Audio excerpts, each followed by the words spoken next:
DMT classes में आपका स्वागत है। आइए आज हम 12 और 16 का एलसीएम निकालते हैं। 12 और 16 का ही क्या, हम किसी भी अगर संख्या का एलसीएम निकालना अगर चाहते हैं तो उसको हम कैसे निकालेंगे आसानी से आसानी चीज़ों में। यानी हम अगर कंपटीशन में बैठते हैं तो सबसे पहले हमें क्या होता है कि टाइम मैनेजमेंट की सबसे ज़्यादा ज़रूरत होती है। टाइम से पहले अगर आप क्वेश्चन को सॉल्व कर देते हैं तो वही आपके लिए सही होता है। जैसे 12 और 16 का एलसीएम अगर निकालना है तो 12 और 16 का एलसीएम क्या होगा कि सबसे पहले हम 16 को तोड़ेंगे 4 गुणे 4, यानी 16 को लिख सकते हैं हम 4 गुणे 4 और 12 को लिख सकते हैं 3 गुणे 4, यानी सबसे संयुक्त रूप में छोटे रूप में तोड़ दिया जाता है 4 गुणे 4 और 3 गुणे 4। तो या तो 12 में 16 को ढूंढिए या 16 में 12 को ढूंढिए, यही नियम है। तो 16 में हम क्या करते हैं 12 को ढूंढते हैं। तो 16 के निर्माण में 4 गुणे 4 है और 12 के निर्माण में 3 गुणे 4 है।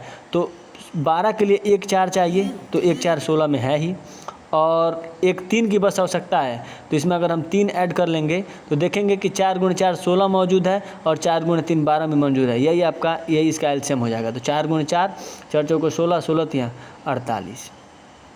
अब हम क्या करते हैं, एक और आपको दिखाते हैं। 20 और मान लीजिए हम 25 को ले लेते हैं। 20 और 25 का एलसीएम निकालना है। तो 20 और 25 का एलसीएम कैसे निकालेंगे, सबसे पहले हम 25 को ही तोड़ देते हैं। किसी को भी तोड़ सकते हैं, दोनों में कोई ये नहीं है कि बड़ी वाले को ही तोड़ा जाएगा छोटे वाले को तोड़ा जाएगा। तो 25 को हम लिख सकते हैं 5 गुणे 5 और 20 को क्या लिख सकते हैं 5 गुणे 4। ये आपको ये वाला काम दोबारा नहीं करना। जब इस पर काम करना सीख जाएंगे तो ये आपको ऑटोमेटिक ये आप दिमाग में करते जाएंगे। 25 का हो जाएगा 5 गुणे 5 और 20 का हो जाएगा 5 गुणे 4।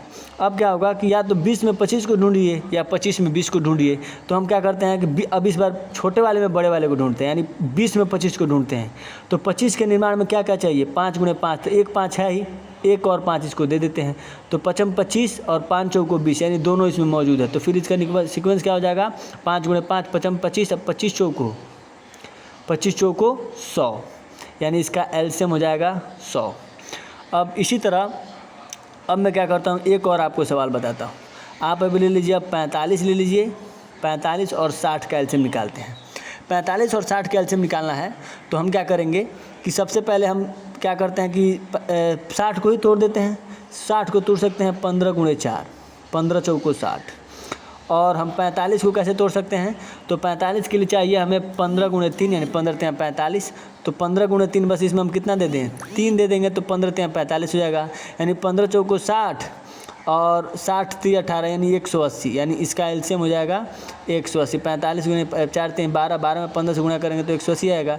या 45 तिया 15 तिया 45 है, 15 चौको 45 चौको होता है 180। यही आपका आंसर। इसी तरह मुझे आप मुझे 120 और 60 का एलसीएम निकाल के बताइए कि इन दोनों का एलसीएम क्या होगा। और ऐसी ही ट्रिक संबंधी जानकारी के लिए हमारे डीएमटी क्लासेस को सब्सक्राइब करें और लाइक करें।